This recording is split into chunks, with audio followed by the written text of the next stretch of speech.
Welcome, everybody. Thank you for joining us today for a discussion on housing trends in Marquette County. We're going to be talking about some of the needs and solutions around housing in our region. We have a few great speakers here today. I'll introduce them shortly. I'm Sarah Lucas from the Lake Superior Community Partnership, and just want to say thanks again for joining us. You are joining in listen only mode. So before we get started, just wanted to make that clear. And if you have any questions, please drop them in the questions pane that you see on the right side of the screen, and we'll answer those questions at the end of the discussion. But again, welcome. Excited for the conversation today. We have a few speakers from Marquette County and the region with us today. Starting with Emily Bosch-Soucy, a writing and communications consultant who's working with the Central Upper Peninsula Planning and Development Office, or QPAD. She's standing in today for Ryan Soucy from QPAD, and she's going to be sharing some highlights from the recent housing needs assessment that QPAD just completed. We also have Evan Bonsall from the City of Marquette. He's a member of the City Commission, and he's also a part of the city's ad hoc housing committee, who will be talking about some of the findings and initial recommendations of the report that committee is putting together. And we also have Ann Giroux, the finance manager for Marquette County, who's going to be sharing some information about the county's housing programs. So I am going to just give a quick introduction and lay some groundwork on why it is we're here and what exactly we're talking about today.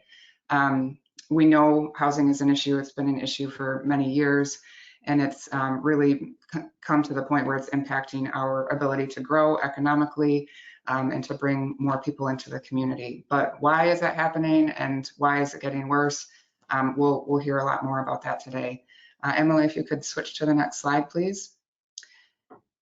So there's a lot of factors playing into housing costs and availability. In the end, it's essentially a supply and demand issue. We just don't have enough of what we need for housing. So costs naturally go up. The simple answer to this problem is we just build more housing, right? So it sounds simple enough, but obviously it's not. One of my favorite sayings is, for every complex problem, there's a solution that's clear, simple, and wrong. There's a lot of things we have to do in order to be able to build more housing, a lot of factors that we have to address, everything from construction and building costs to zoning laws to the labor market to public opposition and tax rates. So it's a lot to grapple with, but fortunately we know there are ways to address those issues through grants, through low interest loans, donations of land, tax incentives, zoning changes, building public support, creating some legislative options and tools for creating more housing options. We know those solutions work. We've seen them happen in a lot of communities, and I think we have some great examples of programs and strategies that our partners here today will talk more about. But it also takes a lot of collaboration. We need to have builders at the table. We need nonprofits, local governments, philanthropy, state and federal agencies, and the public needs to be on board. Emily, if you could switch to the next slide. And I think we're really fortunate in Marquette County that we have leadership that's actually engaged in the issue and is working towards solutions. So we really appreciate having those partners here at the table today to talk about some of those strategies. When we were planning this webinar and talking about some of the information that we were going to cover, we recognized that housing, being the complex issue that it is, comes with a lot of terms and acronyms that aren't immediately apparent if you're not really working in the field. So I'm going to just real briefly go through some of the acronyms and definitions that you'll be hearing about today. Starting with some of the acronyms that really sort of structure conversations about housing. One of the things that you'll hear a lot is AMI, which is area median income. And the reason that you'll hear that so much is because it's the the income thresholds that are used to determine household eligibility for different housing programs rely on area median income as a benchmark. So we talk about income levels and household types in terms of their percentage of, I'm sorry, in terms of what percent they are above or below the area median income. You also hear a lot about MSHDA, the Michigan State Housing Development Authority, and MSHDA actually administers a lot of funding from one of the other acronyms you see here on the slide, which is HUD, the U.S. Department of Housing and Urban Development. Both of them have grants and resources like rental vouchers that they provide for housing programs and assistance. A lot of that money again comes through MSHDA, who administers those programs in Michigan. MSHDA's behind the scenes on a lot of affordable housing development that requires subsidy. The biggest one of those programs is what we call LIHTC, the Low Income Housing Tax Credit Program. And we won't get into that in a lot of detail today, but just want you to know that that's a term that you'll hear a lot in affordable housing conversations because it's the biggest source of funding for housing programs in the country. A few others worth mentioning are the MEDC, Michigan Economic Development Corporation. They provide, again, some types of grants and loans for some types of residential development. They're traditionally more focused on business and commercial support and development, but because housing has become such an economic development issue, they've been more engaged. And then finally, the CDBG, or Community Development Block Grant Program, is a federal grant that comes to local and county governments for certain housing programs and other community-based programs.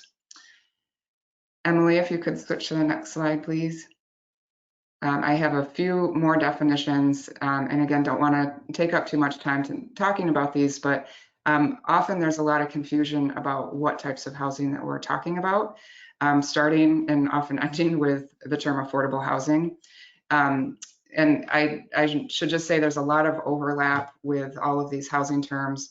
That's why you see the column on the far right-hand side about, you know, how else these terms might be used, or what types of housing they might overlap with. The reason for all of that overlap is that there's not a lot of official definitions about affordable housing and workforce housing. In many ways, they're really just kind of generalizations. But we're trying to kind of provide a little bit of specificity here with some of these definitions so you know where we are with it. Starting with affordable housing, that's just a general term that means housing costs 30% or less of a household's budget. So it's a very relative term. It might be affordable housing, you know, depending on the income, might be an $800 a month rental, or it could be a $350,000 home, just depending on the specific household. So it's a really broad term. It's not meaningless exactly, but it is a generalization. So we try to winnow it down with more targeted terms like workforce housing or attainable housing. And again, there's not a real official definition for attainable or workforce housing. They just refer to housing that's affordable to parts of the workforce that might be struggling to find something they can afford.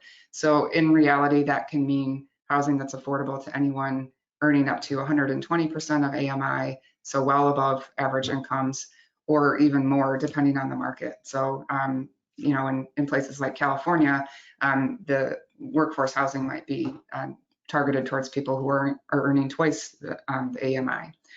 Or it might be people who are earning significantly less, just depending on the wages for certain jobs. So those are, again, broad terms, but I think do help us target a little bit some of the affordability ranges that we're working towards here in Marquette County. A couple other terms that are very specific and do have official definitions include low-income housing and supportive housing. So those are terms that are used by MSHDA and HUD and are attached to very specific income levels. And they're used for projects that are made affordable through subsidy to those low-income households. So if you're building a project with LIHTC, Low-Income Housing Tax Credit Program, you're generally offering low-income, affordable low-income housing to people earning, you know, 60% or less of AMI. Supportive housing is very similar. but it comes with services like addiction treatment or job training or life skills that will help keep people safely housed. So again, that's an official definition. And then finally, we have market rate housing, which is just housing that's sold at full market value without any restrictions or income eligibility. And that can include, in some cases, workforce housing. You know, sometimes you can find workforce housing that's affordable, but that's becoming much less common, which is why we're here today. So Emily, next slide, please. When we talk about all these different terms, it's easy to get really confused. And so sometimes people just don't even want to hear what the definitions are of housing. They're really just looking for a number. What does it cost? What does affordable housing cost for different income levels? So I have a table here that shows you some of the range of affordability levels for different households. And I won't go through this in a lot of detail, but I think it shows you, you know, the spectrum of what we're talking about. You know, when we talk about, quote, affordable housing, it can be a rental, you know, going for $400 a month. It can be a $250,000 home, just depending on what your income is. And I think we all know now, with building costs going up the way they are, it's really becoming difficult to build new housing at that cost. So it might be present in the community at some level, but not nearly at the levels that we need.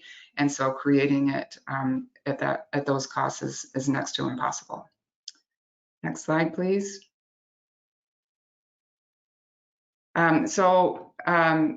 Hopefully didn't lose you with all of the definitions and income levels. But we do have those available on our website for you to check out. I think you'll be able to find a link in the chat to that. So you can refer back to that as we go through the conversation and those terms crop up. So hopefully we were able to orient you to some of the conversation. But again, the rest of our discussion is really going to be much more focused on the specifics of housing needs and some of the solutions that I touched on real briefly at the beginning. Again, before I turn it over to Emily, if you have any questions, please drop them in the question pane on the right, and we'll have some discussion on those at the end. So with that, I will turn it over to Emily, who's going to be sharing some highlights from the housing needs assessment. Thank you. Thanks, Sarah. Like Sarah said, I'm Emily, and I work with QPAD. It's the Central UP Planning and Development Region. And we offer technical assistance, usually for planning projects, in the central region, the counties of Alger, Delta, Dickinson, Marquette, Menominee, and Schoolcraft. Next slide, please. Cool. The Housing Needs Assessment was completed by QPAD in late 2020 through the Regional Prosperity Initiative. It was completed for Marquette and also Dickinson counties.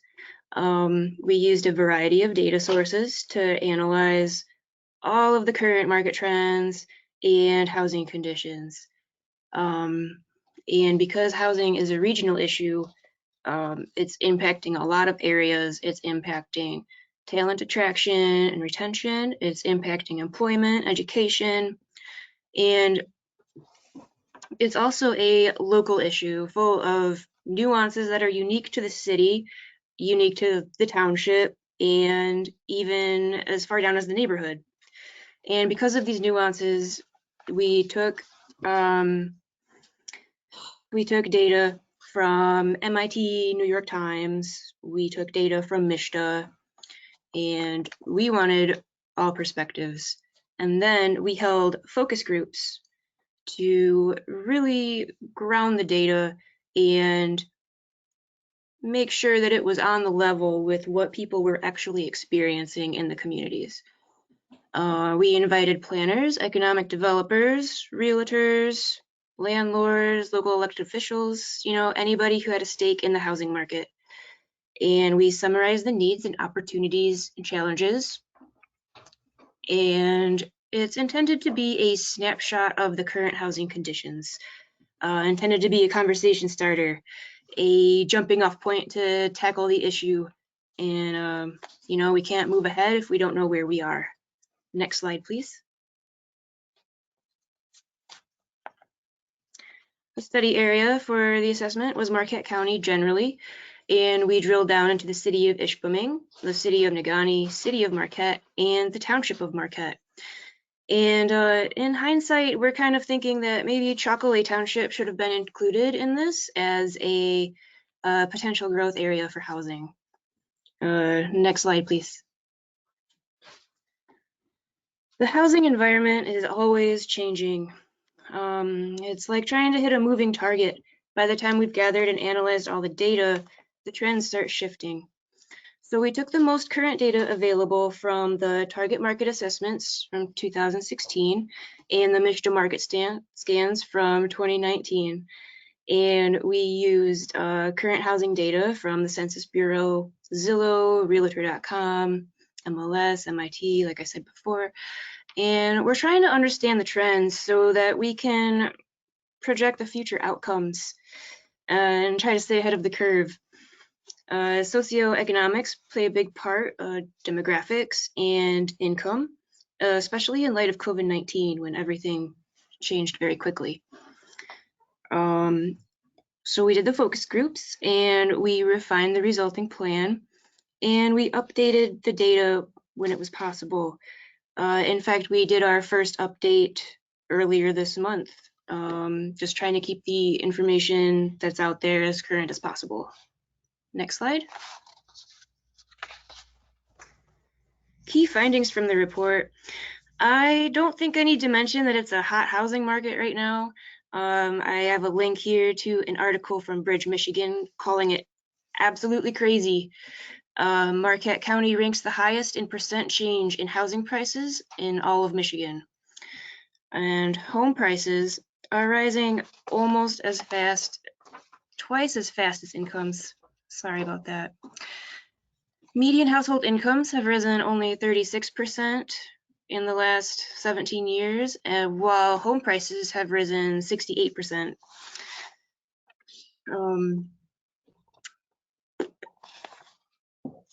The graph on the upper right shows the number of homes on the market at each price point. And we have Marquette, Ishpeming, Negaunee, respectively, across the board. When the report was first published, we used the average home price, which was not appropriate because the larger numbers tended to skew the data and it got really messed up. And we updated it on April 4th to show the median instead. And this paints a better picture of the current market conditions. Median list price in Marquette is $389,000, while Ishpeming is at $92,000, and Negaunee is kind of in the middle at $174,000.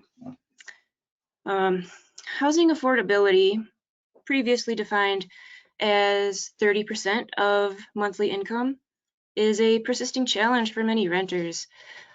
We found that over half of Marquette County renters spend more than 50% of their monthly income on rent, which is not affordable. The lower graph represents the differing income levels between renters and owners. Renters tend to have less area median family income and owners have more. We also learned that the price for a rental in the Marquette area is over $1,000 a month currently.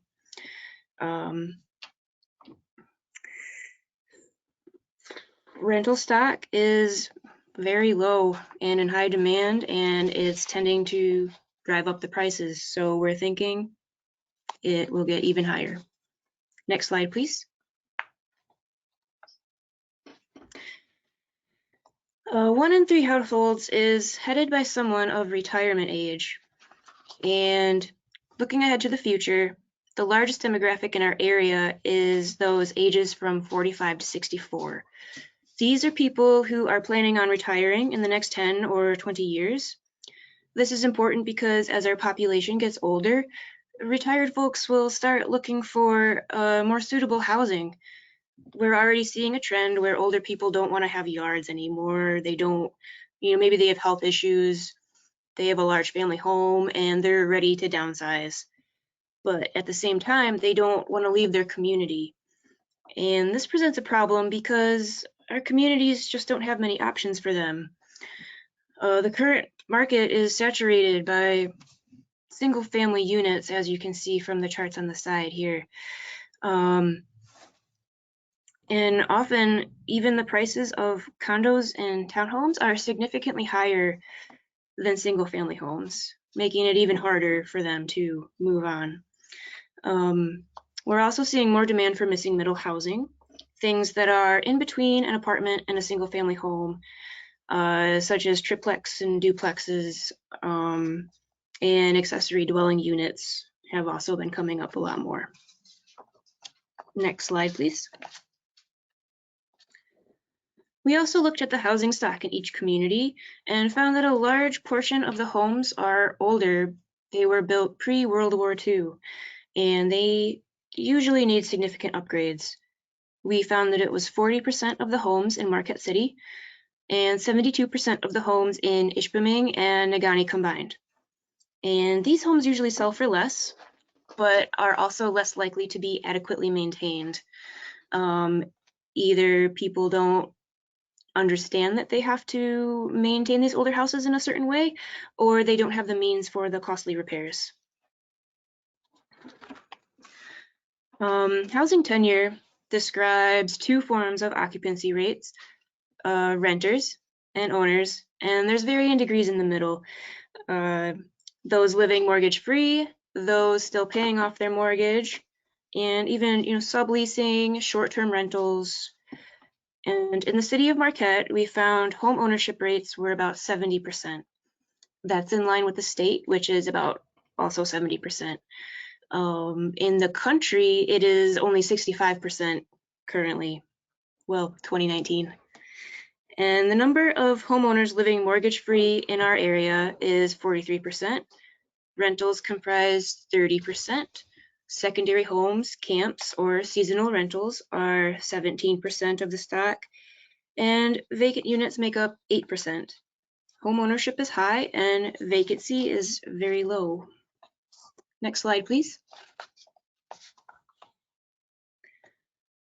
Further impacts on housing and vice versa, because every issue that we talk about today kind of informs the other.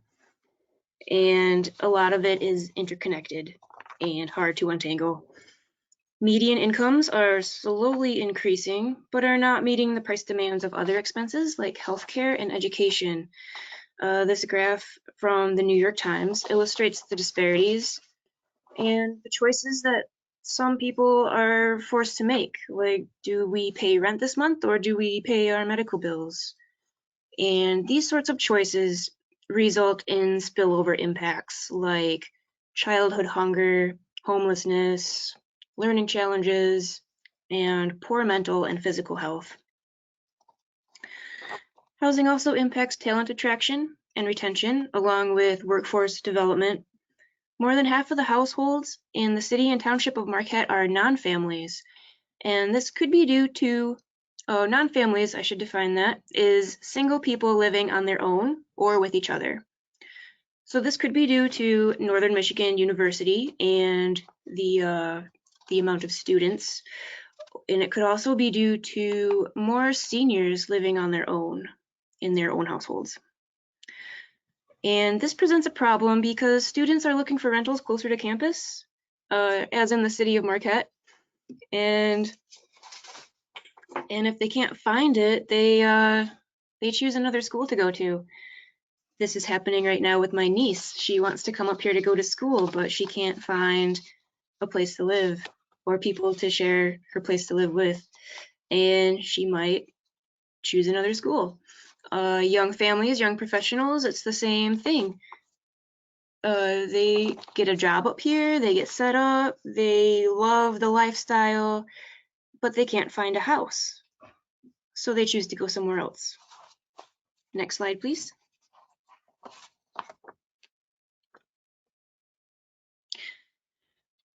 So from our focus groups, we received some really good feedback, and it helped bring a real-world focus to all of the data we were analyzing.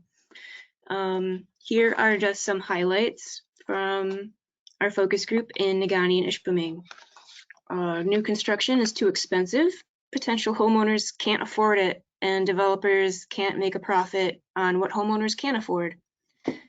The cost of materials is going up, as Sarah mentioned before, and this graph is from fortune.com, and it is picturing the price of lumber per 1,000 board feet. And it's you can see where we kind of hit COVID-19 and it went really far up. And the last time I checked, I believe it was like 200% of what it was last year, and it's still going up. And there's also a skilled labor shortage. So no materials to build, no people to build it. And many homes have undergone ad hoc rehab efforts and are in a state of disrepair. There's a lack of buildable land in Negaunee and Ishpeming with road access and utilities due to the mining activities of the past. And people have requested educational programs that could teach them about how to care for their aging homes, how to build affordable new homes, and how to become homeowners. Aging homeowners want to sell, but they have no comparable options in their community. Next slide, please. And in Marquette City and Marquette Township, some of them were kind of the same, some of them were a little different. They stated that Marquette is largely built out, that there are no new large tracts in the city, and in the city is where most people want to live. They want to be close to amenities, they want their neighborhood to be walkable, you know. And we received comments that changes in zoning codes are needed for more multifamily developments and accessory dwelling units, or ADUs. There's a chronic skilled labor shortage, limited opportunities, and high demand that keep the prices high. Improved public transit capability helps in affordability. It doesn't really matter where you live as long as you can get to where you need to go. More transit-oriented development would better serve the workforce. And we need more missing middle housing, you know, more in between single family homes and apartments. And there's a lack of low income housing. We found that the waiting list for subsidized housing was about 8 months and rising. So 8 months is a long time to wait for a place to live. And the high construction costs make it hard to build without extra financing from banks and lenders to help bridge the gap. And finally, condos and modular homes seem to have a somewhat negative connotation, and they don't really have to. We could present those in a better light. Next slide, please. So next steps, we would like to continue our housing needs assessments in the remaining counties of Alger, Delta, Menominee, and Schoolcraft, and kind of the same format that we did already. It's been working pretty well.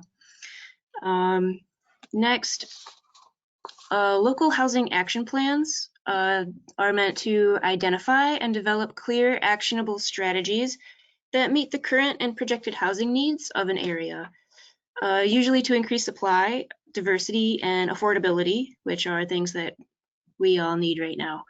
And this would be the next step for our study areas. And continuing work with partners on housing discussions and initiatives. It's important to keep the conversation going and to keep moving forward on this issue.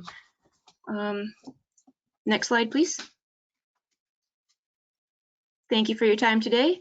Here are links to the housing needs assessment reports and my contact information. Feel free to contact me. Okay. Thank you, Emily. That was really helpful. Great information there, and I think really kind of covers all the bases in terms of what it is that we're talking about and some of the solutions we need moving forward.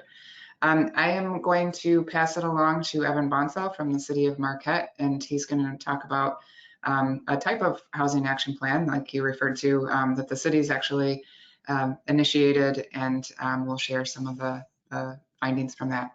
Thanks for joining us, Evan. Thank you for having me. Can you all hear me? Great. Well, yeah, thank you very much, Sarah, and also thank you to Emily for that presentation. I think that was a really good way to start, and I think it will lead really naturally into this discussion that we're having specifically in the city of Marquette. So just to set the stage, as Emily shared in her presentation, we definitely have a significant problem with rising housing prices in the Marquette area and in the city of Marquette specifically. Now, the statistics we gather, may vary somewhat from what's in the housing needs assessment that was put together by QPAD, but it's definitely showing us a similar trajectory. If we have seen evidence from Census Bureau data that the number of families with young children in the city of Marquette has been declining over the past 10 to 15 years and has been increasing in neighboring communities like the city of Negaunee and the city of Ishpeming, which indicates potentially that we have young families with children who are leaving Marquette perhaps due to rising housing costs. We found, based on data that was provided by a member of our committee, by MLS data that was provided by a member of our committee who is a realtor, that in the city of Marquette specifically, the median sale price of a single family home rose about in the realm of 20 to 25% from 2015 to 2020, and now we're somewhere in the mid 200s, $220,000 to $230,000 median sale price. And I'm sure that those numbers have only been exacerbated by the recent housing market boom that we've been seeing. Median rent in the city of Marquette has been rising along a similar trajectory, rising 21% from 2015 to 2019, so in the space of less than 5 years, a 21% increase in median rent from about, according to the Census Bureau, about $650 a month to about $800 a month. Although it's worth noting that oftentimes the Census Bureau underestimates median housing costs significantly. And then we also have quite low vacancy rates for both owner-occupied housing, like think of your traditional single-family home, as well as for rentals. Those vacancy rates are below the national average in the city of Marquette, which is getting to this issue of availability that I believe Sarah and Emily both touched on. And then, as Emily noted, there's a significant shortage of low-income housing as well, and the needs of low-income residents and our homeless population are also not being met in the city of Marquette. We have very little permanent supportive housing for folks who are difficult to house, very little transitional housing for people who are currently homeless. And the last time that I checked, which we actually just had a discussion about this at our last ad hoc housing committee meeting, there is a waiting list of over 100 people trying to get into Pine Ridge Apartments, which is one of our subsidized low-income housing complexes in the city of Marquette, which is managed by the Marquette Housing Commission, with an average wait time of 6 to 12 months. So clearly a major shortage in that lower income bracket as well. So now, do you mind if if I can share my screen here, Emily? Great, just a moment. All right, can everybody see my screen? Excellent. So this is the cover page of the City of Marquette's Ad Hoc Housing Committee initial report of findings. So what is the City of Marquette Ad Hoc Housing Committee? What is this initial report? And what is the city doing about this issue of housing affordability in the city of Marquette? Well, first, I think it's worth noting that the seeds for this were planted a couple of years ago. So in the 2018 City of Marquette strategic plan, it was recommended that the City of Marquette create a housing committee to specifically look into the issue of housing affordability and report back to the City Commission with a report a set of findings and recommendations to make housing more affordable in the city. However, the city of Marquette did not take action on that recommendation in their strategic plan until shortly after I was elected to the Marquette City Commission in 2019. So in January of 2020, the City Commission voted to form the Marquette Ad Hoc Housing Committee, and then by March, we had gone through a public application process. As was mentioned earlier, there's a lot of people we need to have at the table. So we wanted to bring realtors, developers, landlords, everyday local residents, both homeowners and renters, lifelong residents and recent arrivals in the city, and make sure that we had people of different ages, and bring all of those folks to the table. And I think we did a pretty good job of that. And then we held our first meeting in March of 2020. Now, I think I just want to underline that the mission of the Ad Hoc Housing Committee was to study the issue of housing affordability specifically. And we were not tasked to focus solely on low-income housing or solely on missing middle housing or housing for more middle-income folks. We're supposed to study the issue of housing affordability broadly in the city of Marquette, and then in reviewing existing plans and policies in the city, and finally preparing a report based on our findings, which would include some recommendations to the City Commission. We also ended up creating this initial report of findings at the request of the City Commission, which was approved in January of 2021. And the contents of the initial report, which I'll get to, I just scroll down here real quick. There's a lot of information in these initial pages of the report. And so we created a set of recommendations in this initial report. And it's important to emphasize that this initial report is really like sort of a formal draft of what our final report will look like. This report was approved and presented to the City Commission in January of this year, but in June of this year, we're going to be approving our final report to the City Commission, which will have much more detailed information and many more recommendations that will touch on issues that we simply didn't have time to get to in 2020 due to COVID-19 and some other logistical challenges that we ran into. But what does the initial report recommend? Well, first, the initial report recommends that the city more clearly define its role in housing in the city of Marquette, and that specifically that the city take a more active role and have a stake in the development process, in the housing development process. And this could take several forms, potentially providing different financing options, land for affordable housing development, and providing other incentives that might entice developers to develop affordable housing or allow price points for housing to be brought down to affordable levels. We also looked at zoning reform, specifically legalizing accessory dwelling units and duplexes throughout the city of Marquette and all of our residential zoning districts as permitted uses. Making sure that people can build a duplex or an accessory dwelling unit or convert an existing structure into a duplex or an accessory dwelling unit without having to jump through a whole bunch of hoops, and no matter what neighborhood they live in the city of Marquette. And we hope that this will expand the city's supply of missing middle housing over time. And I'm going to transition over here real quick. So what is missing middle housing? I think it's worth touching on that very briefly here. Missing middle housing is essentially a range.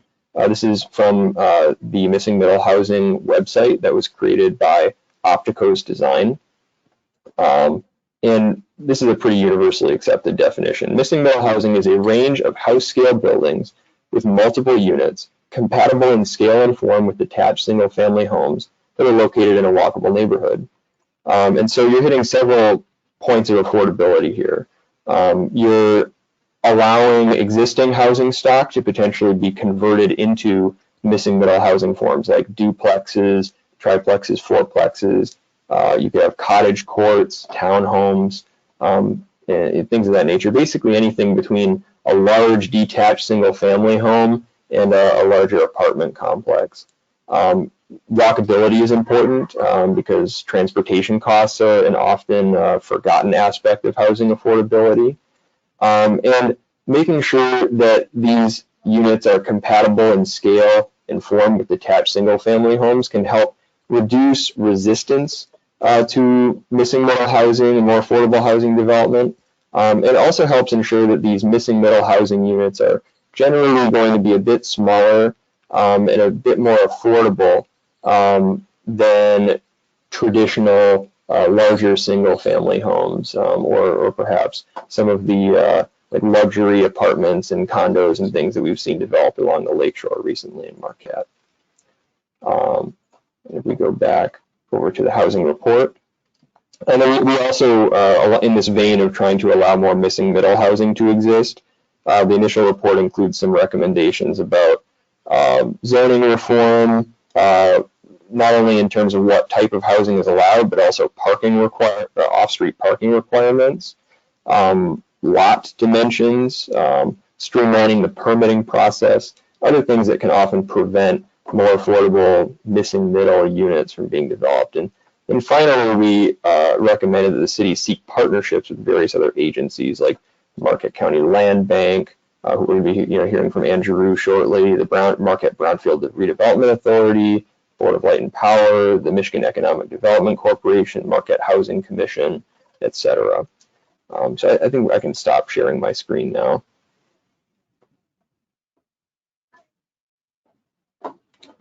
All right. And the last thing I want to mention is that our final report is going to be hopefully approved at our June 8th ad hoc housing committee meeting. And that final report, as I mentioned before, will include many more recommendations than the initial report. Will focus on areas that the initial report was not able to go into in any sort of depth or nuance. And will include a lot more information. So, for instance, some of the items that will be included in that will likely be included in that final report, which were not in the initial report, will be, specific price points that would be considered affordable for folks at different income levels for both owner-occupied housing and rental housing. As was mentioned, I believe Sarah mentioned before, people want to hear that dollar amount, and so it's important that we provide that in the final report. What do we actually mean when we're talking about missing middle or workforce housing or low-income housing? And then also perhaps some more zoning recommendations regarding missing middle housing, some recommendations regarding low-income housing and homelessness in the city of Marquette, techniques for developing more affordable single-family homes, which is a significant need that's been identified in the community, and then also meeting the housing needs of specific populations in our community, that especially those that were highlighted in the housing needs assessment, students and seniors, as well as younger families. They all have unique housing needs which overlap to some degree, but which also need to be considered separately from one another.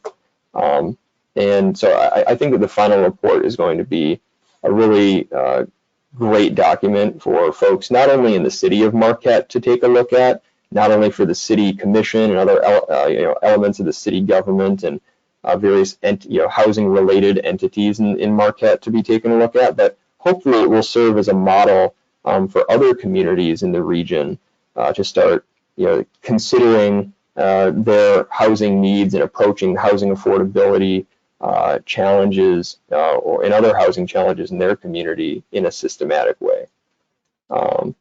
And I believe that's all that I have. Thank you. Thank you, Evan. That was great. Appreciate the work that you've done on that report and with that committee, and look forward to seeing the final version. Before I hand it over to Ann, just a real quick reminder, if you have questions, please drop them in the question pane on the right side of your screen, and we'll get to those after Ann's presentation. And with that, I will introduce Ann Giroux from Marquette County. Thank you for joining us today, Ann. Thanks for having me, Sarah. Hi, everyone. I'm going to talk a little bit today about the Marquette County Land Bank Authority.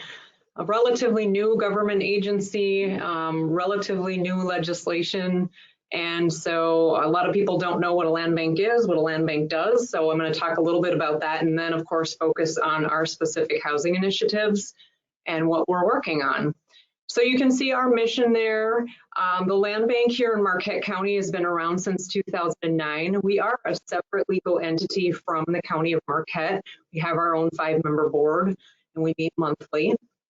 The land bank doesn't have any staff. It's supported by the county, mainly myself, and also from our county planning department.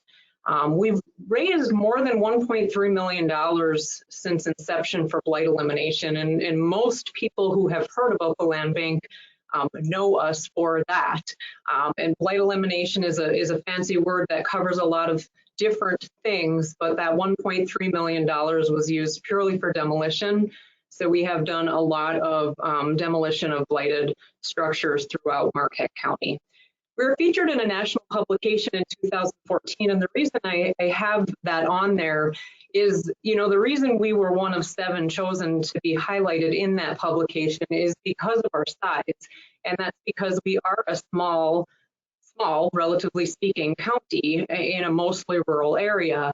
And when you think about land banks and you hear about land banks, you usually hear about those Rust Belt communities and cities. Here in Michigan, you hear about Detroit, you hear about Flint, to some degree Saginaw, places like that. Marquette County is not typically a place that you would think of that has a large degree of blight and vacancy and issues like that to deal with. However, the point of the publication and featuring Marquette was really to show that even in a small rural community, the land bank tools are extremely important and can be used just at a different scale. Next slide, please. So the creation of land bank authorities in Michigan really started in 2003 with the Land Bank Fast Track Act. This legislation allowed for land banks to be created at the county level. There is one city, that's the city of Detroit, that is allowed to have a land bank, as well as the state land bank authority. So about half of Michigan's 83 counties have created county land banks. Those counties that are not represented by a county land bank authority still can have the state land bank authority use those same tools in their counties. So under that legislation, land banks were given some important tools that include the ability to acquire, hold, and dispose of properties, the power to pursue expedited quiet title, so that's cleaning up title deficiencies on properties, and land banks can do that in a faster way than the traditional landowners can, and then the room to be creative in finding new productive uses for once forgotten property. Next slide.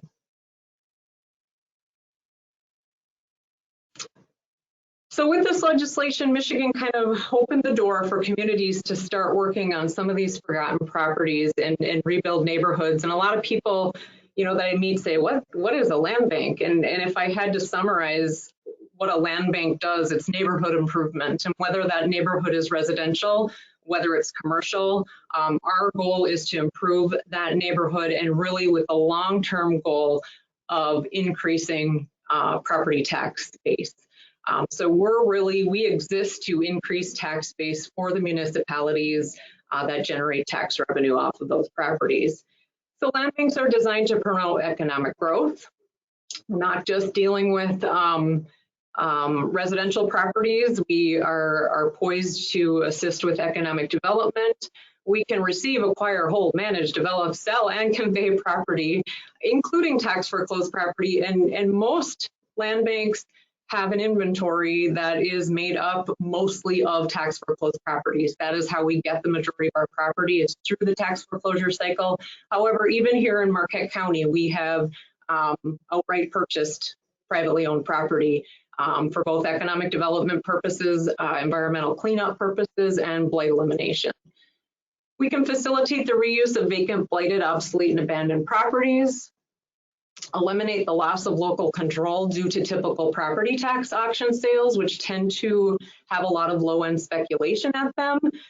Some of this has changed somewhat because of some outstanding litigation surrounding the county treasurer's tax foreclosure process that's come up in the past couple of years.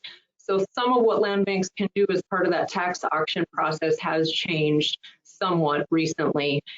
We can assemble land for redevelopment, support local priorities and land use plans, and that's kind of an important thing to point out. We really pride ourselves as a county-wide agency in really trying to understand what these local townships and cities want their communities to look like. And so anytime we're taking on a project in a city or a township, there's communication and partnership with that local unit of government to make sure that we're doing what fits with their priorities and plans. And of course, we can support local affordable housing initiatives, which we'll talk about in a bit. Our goal, again, is to increase property values and land proceeds. We also do a lot of facilitation of demolition and blight removal, and we can layer with other redevelopment tools. I'll give an example of where we've worked with our County Brownfield Authority and put the two tools together to have an impact. Next slide, please. These are just some of our statistics for a little land bank. We've actually acquired over 180 properties since existence. We have torn down over 100 blighted buildings. And then between our side lot transfers, sales to private ownerships and to local government is just over 120 properties that we put back on the tax roll. Our current inventory is 32. We try to keep that as low as possible. Again, our goal is not to sit on property. Our goal is to get it back on the tax roll and produce tax revenue. Next slide. I want to talk about some of our partnerships because, of course, an organization as small as ours with limited staff support really relies on its partners. And we have worked very closely, as well as many other land banks the state have, with our Habitat for Humanity chapter. This project was one of our first projects when the land bank was first created. We had 2 blighted structures on Spring Street, residential properties that came to the land bank through the tax foreclosure process. And we worked with Habitat to demolish those structures, and Habitat was able to build their first, I think, and only duplex property there on Spring Street in the city of Marquette.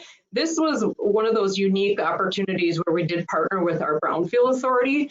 And Brownfield tax increment financing is a subject for a whole nother day, so I'm not going to get too much into it, but in a nutshell, with this particular project, the tax revenue that is being earned off of that duplex is being captured. And instead of going to the city, county, etc., it's going to the land bank to pay us back for our demolition expense. So it was about an 8 to 10 year payback. And then after that money is paid back, that tax revenue will go to those taxing jurisdictions.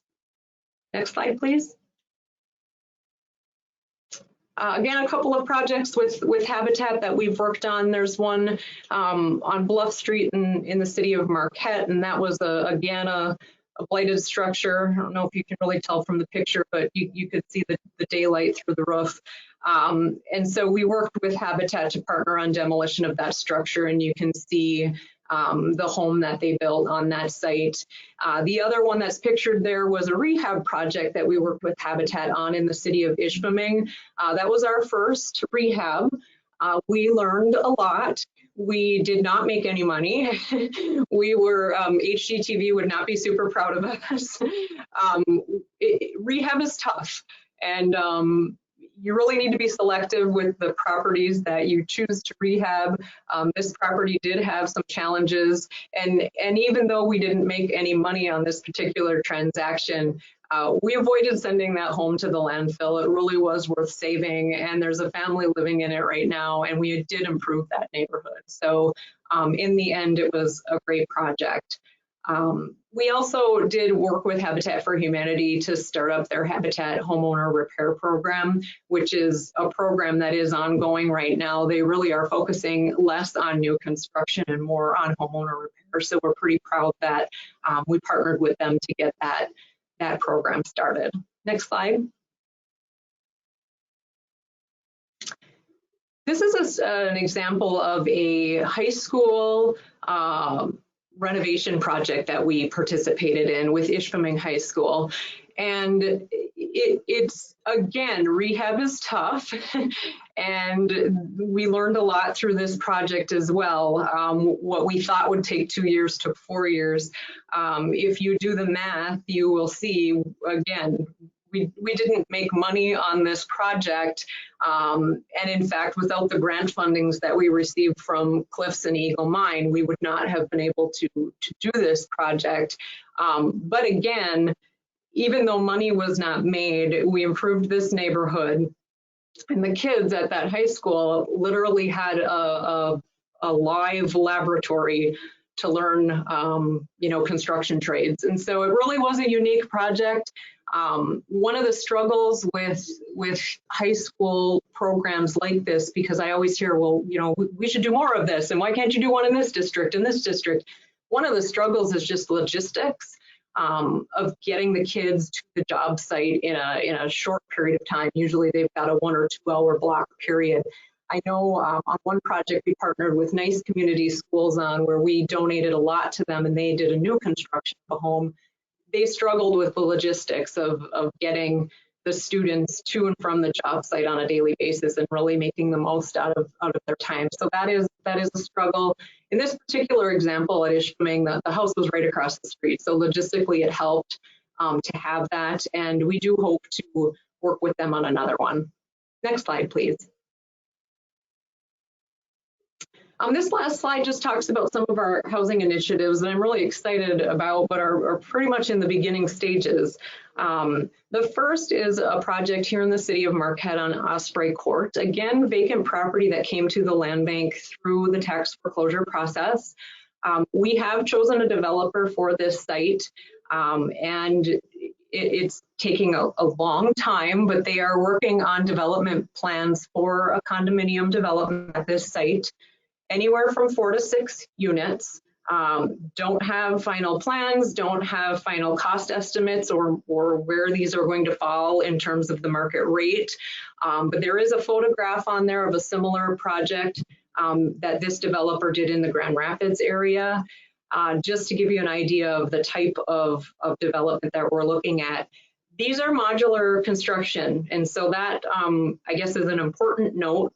One of the presenters, I think it was Emily, talked about modular and the stigma, and trying to take that stigma off of modular construction, because it really has come a long way over the years. And so this would be a modular project, and we are looking forward to this, and I'm hoping that it happens very soon. The other modular program that we're working on is called MISHDA-MOD, and that again is the Michigan State Housing Development Authority. We're one of about 10 to 12 communities in the pilot program of MISHDA-MOD, the only one in the UP so far. They are making this a permanent program, so I hope to see more communities participating in it over the years. This is our first build through the program. It's at 613 West Division, not quite finished, not on the market yet, waiting for porches. I'm hoping it warms up so we can get those porches put on and cement poured. But this single family home is just under 1,000 square feet. It's 3-bedroom. It does have a full bath. This site was owned by the land bank and had a garage on it that we kept there when we tore down the home that was there. We did put all appliances in, including washer and dryer, so this family is literally going to be able to walk into this home. Still working with our real estate agent on what the market price of this home will end up being, but the cost that we will have into it is about $193,000. And Ishpeming's market will not afford $193,000. So we already know that the land bank is going to be subsidizing what we call the appraisal gap on this property. And it's a real issue that I wanted to talk briefly about, because I know it's an issue we have through MISHDA-MOD. It's an issue that Habitat's dealing with. There is a definite difference between what we can sell these properties for versus what it costs to construct them. And obviously that's getting worse with rising construction costs right now. Maybe not as much of a problem in the city of Marquette as it is on the west end of the county. So Ishpeming and Negaunee, we definitely have an issue with this appraisal gap. MISHDA funded this first home for us. When we sell it, we can recycle those funds and build another one. The family does have to income qualify to purchase this particular home. And if you remember the chart that Sarah showed earlier, they do need to be at 120% of area median income, which is considered your attainable working class housing. It's a little bit higher than you usually see for what is considered low income housing. So really the goal of this program is for workforce housing. Once we build and finish and sell this home, if the land bank funds 3 more homes, MSHDA will fund a 5th home for us. So that is our goal. So very soon, we hope to get this first home on the market, and we also hope to get a couple of our other lots that we own in the city of Ishpeming on the market with a to-be-built modular home to sell. No income qualifications or requirements on those that the land bank funds, only the ones that MSHDA funds. So very exciting program. We're really anxious to see how this goes when we get it on the market. So please watch for that listing and follow our work as we move forward on this with this MSHDA mod program. And I think that's my last slide. If you go to the next there, yeah, there's my contact information too, if anybody has any questions or follow up afterward. Hey, thank you, Anne. That was great. Land banks are a great tool, and we're fortunate to have the capacity and the expertise to use them here for housing in Marquette County. One question for you, Anne, about the Land Bank Authority and how it actually plays a development role. How are those projects initiated? Who brings them forward? Is it the county kind of starting that process, or is there an opportunity for private owners or nonprofits to approach the land bank for a potential project? There's definitely an opportunity for anyone to approach us on a project. You know, and I didn't talk much about some of our commercial projects that we've done because I was focusing on housing, but we have acquired property for the purpose of pursuing EAGLE funding for cleanup, for environmental cleanup, in order to transfer it for economic development purposes.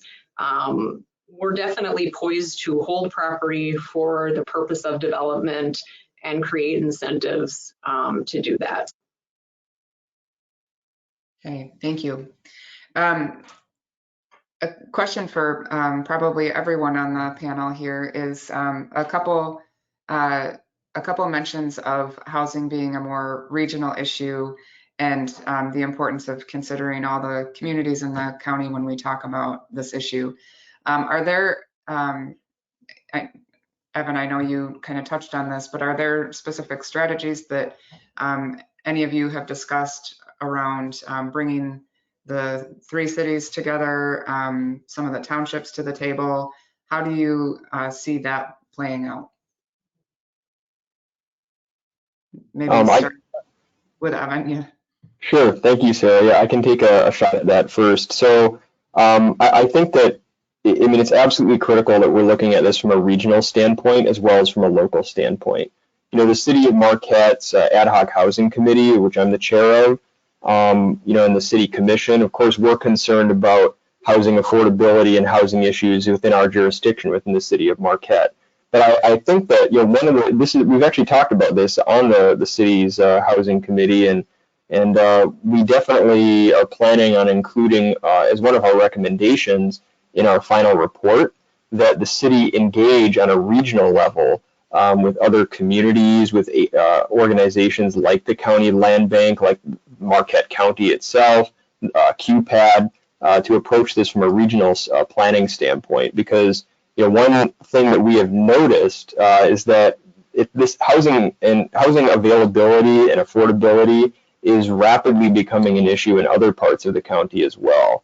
You know, we're perhaps, you know, 10 years or 15 years behind some other parts of the state in comparable areas, like, for example, the Traverse City area, Grand Traverse County, or the Petoskey area in Emmett County, where in an entire county, it's very challenging to find housing that's affordable.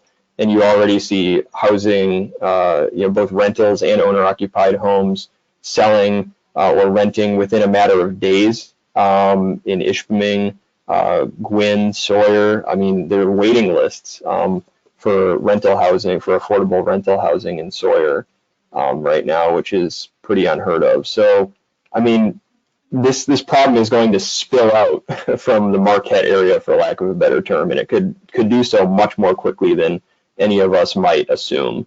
You often hear in the city, one of the most common maybe elements of pushback that we hear in the city of Marquette when we're talking about housing affordability is, well, look, it's inevitable that the market is going to produce more expensive housing in Marquette, and people are just going to have to move out to the townships, move out to the West End, move out to Ishpeming-Negaunee.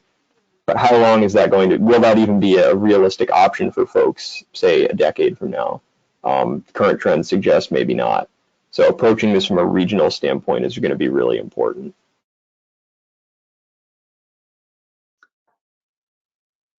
Emily, do you have any comments to share from the Regional Planning Agency? I know QPAD is working on a resiliency plan that covers all of those communities. Yes. I just want to reiterate what Evan said about the spillover. We're seeing that already. Like, oh, you can't afford to live in Marquette, we'll go somewhere else nearby. All the time, that isn't feasible. And everything is connected. I feel like, especially up here in the UP, like we're all one almost, with our own little specific nuances, for lack of a better word. So yeah, I do agree that it's very important to come at it regionally, and that's kind of what we started to do with the county by county assessments.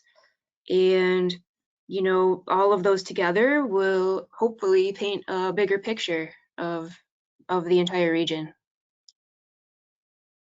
Okay, thank you. Anne, do you have anything to add? I know you're working with all the communities in the county, so you might have a good vantage point.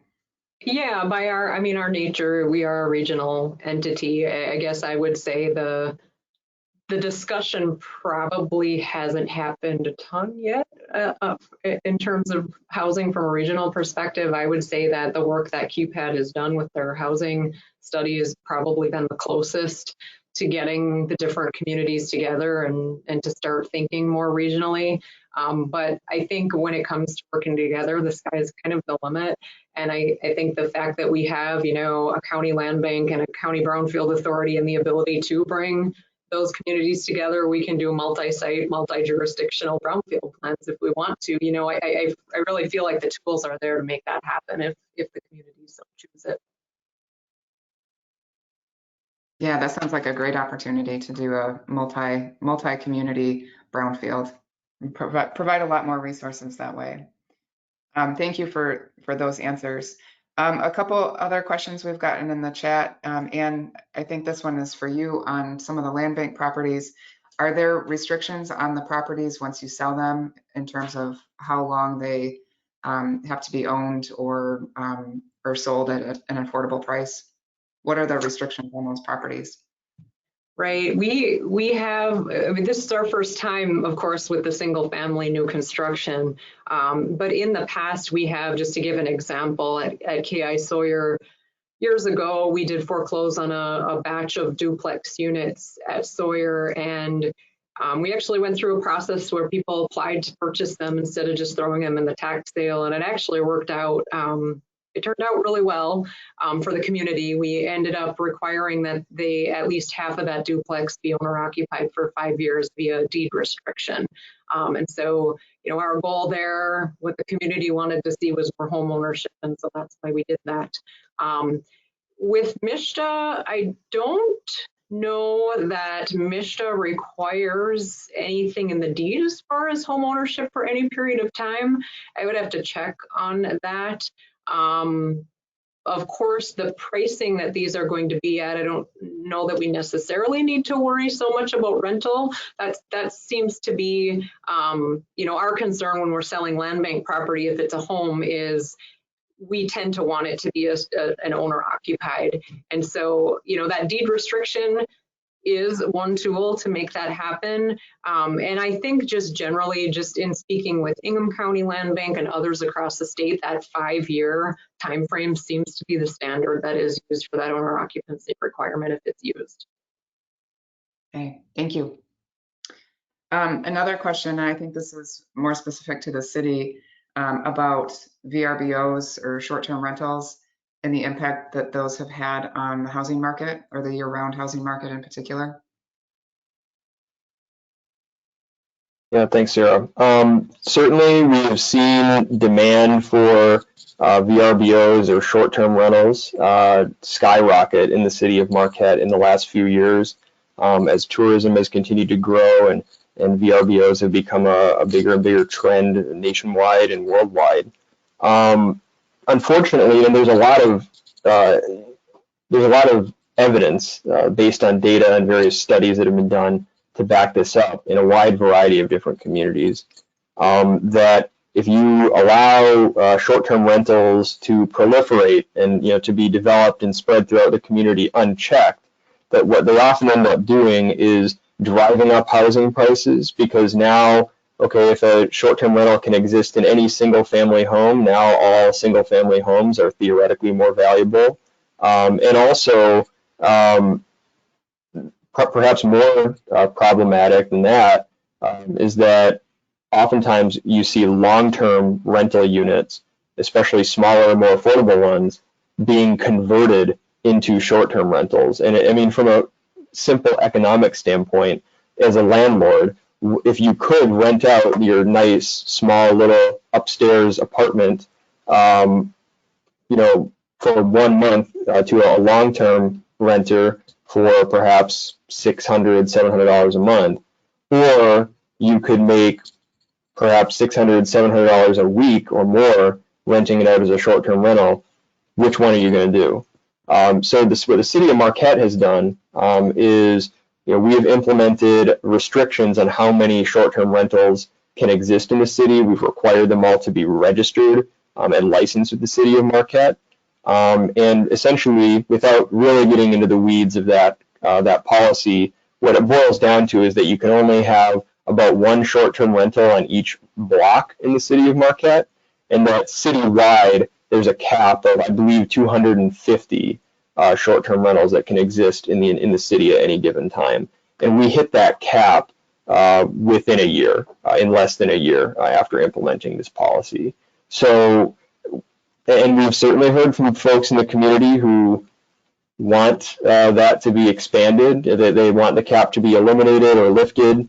And there's even an affordability argument to be made that if you allow a homeowner to operate a short-term rental out of their home, that they can then better afford to pay their taxes and their bills, and that home becomes more affordable. But I think you really need to weigh the pros against the cons here. And this is in my personal view, and this isn't the official stance of the housing committee or anything, but in my personal view, I think that raising the cap on short-term rentals would not be advisable in the city. I think it would exacerbate the affordability problems we're already seeing, especially for renters. And I think that perhaps there's ways we can tweak things around the edges, but actually I think our policy we have in place is a good one, and it's actually being looked at as a model for other communities and for state level policies in the state of Michigan. Thank you, Evan. I know a lot of communities were paying attention to how Marquette did this. It was one of the first communities to really take this on. So I appreciate that response. Kind of in a similar vein, there's a question about the impact of people who are moving here from outside of the area, specifically remote workers. I think maybe the trend is more general, that we have people who are moving here from outside of the community, and what the impact is on the housing market from those new migration trends. Does anybody want to take a stab at that? I can tackle that one, just because it's kind of fresh in my mind from everything.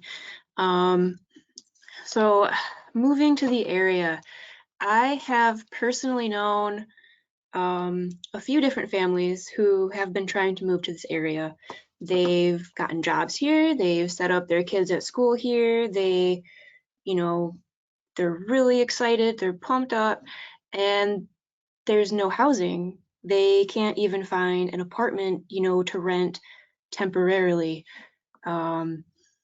My coworker is currently looking to move to the area. She's living in Wisconsin right now, and she's working remotely, which is good, but she has been looking for housing for the past probably 6 or 8 months, and she cannot find anything. And when she does, they put an offer in, and the next day it's gone. Or, any slew of problems. She was recently telling me about how their realtor was also the broker.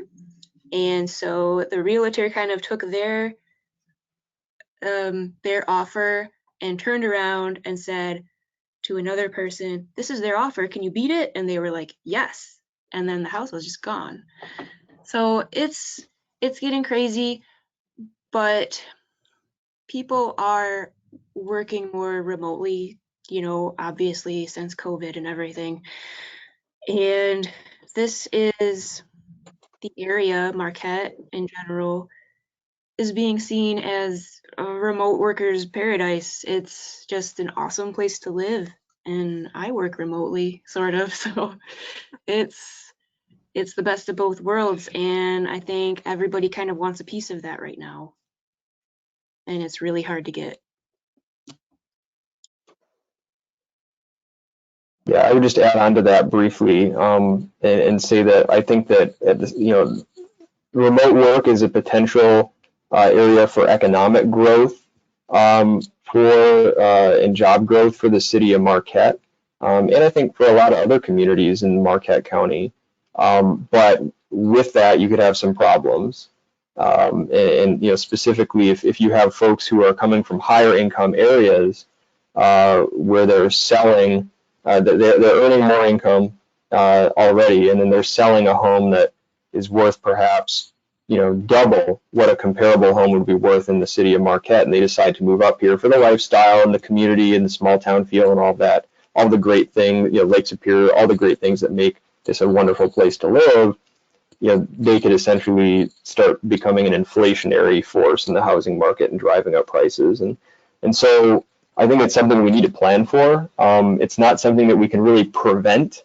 And definitely it could be a factor moving forward. I don't know how much of a factor it is right now, but clearly there are people that want to move here from other areas, many of whom have more financial means for one reason or another than current residents. Hey, thanks, guys. I would just add, there's a lot of interest in the remote worker trend, and I think, like Emily said, Marquette is really well positioned for attracting some of that growth, which long-term brings a lot of economic benefits. But I think where a lot of communities find themselves, and likely Marquette too, is that they can't fully capitalize on those opportunities because the housing is not there. So it's likely to have an impact on the market, but I think the supply shortages that we've seen have really been around for a long time, and are exacerbated by all the moves that are happening during COVID, and also the increased complications in development at this point. So definitely a connection there. Another question on housing needs for Emily specifically.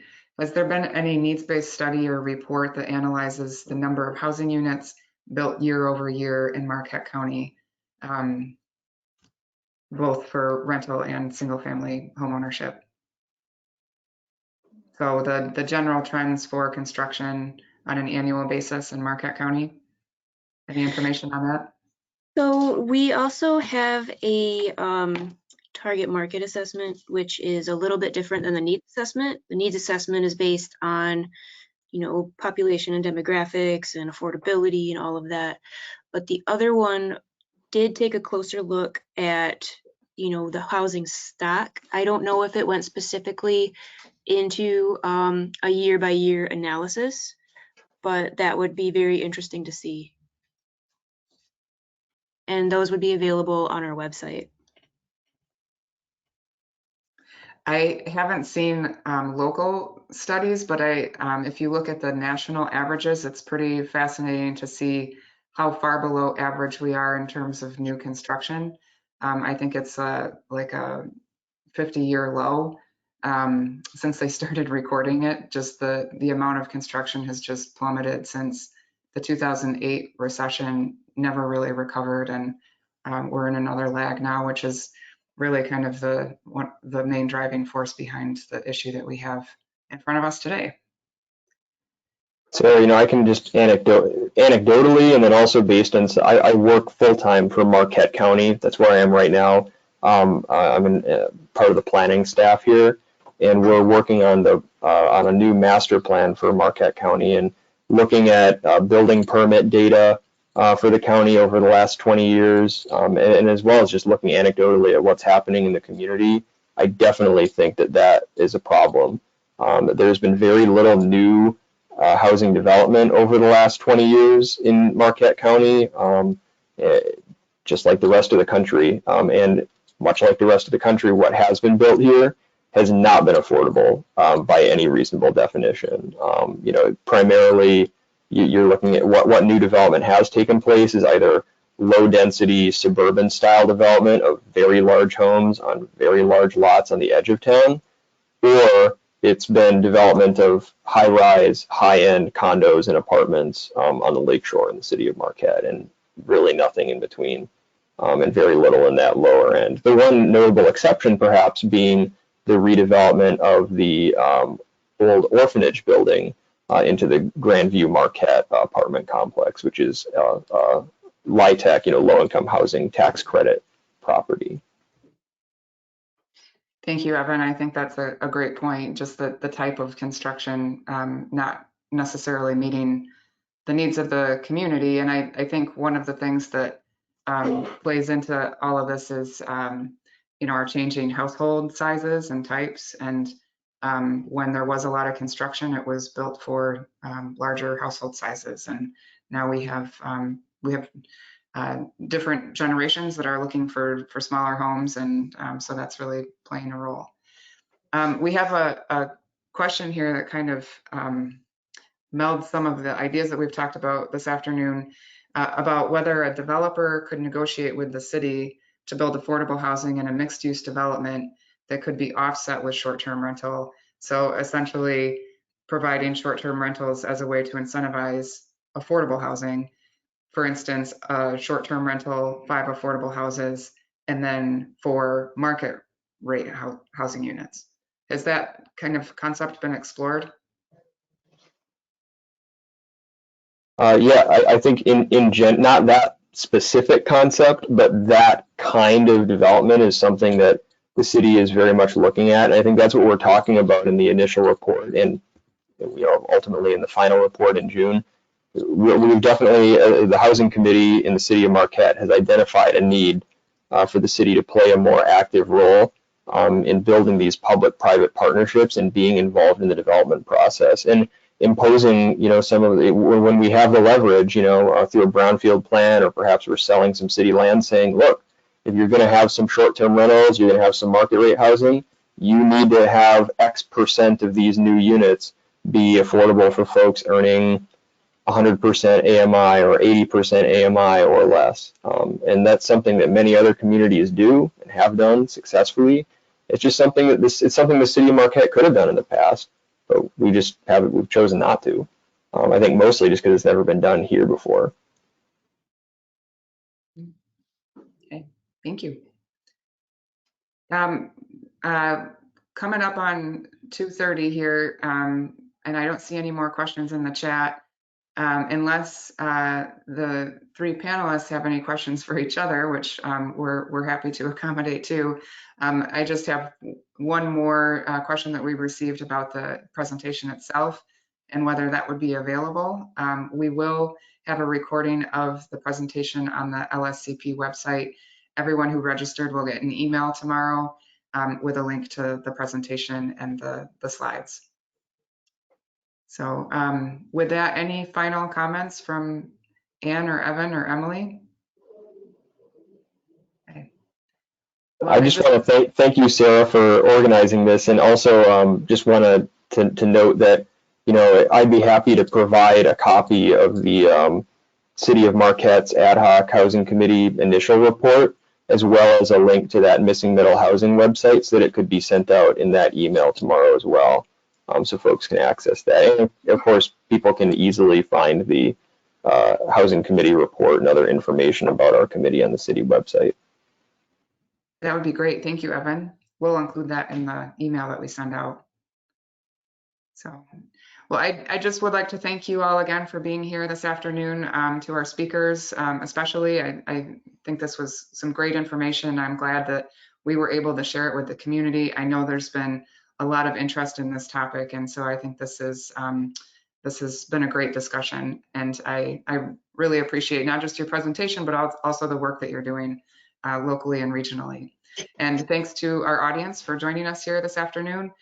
We hope to have more information to share with you in future webinars on this issue. So thanks a lot, and feel free to contact any of us if you have any questions moving forward. Have a great day. Bye.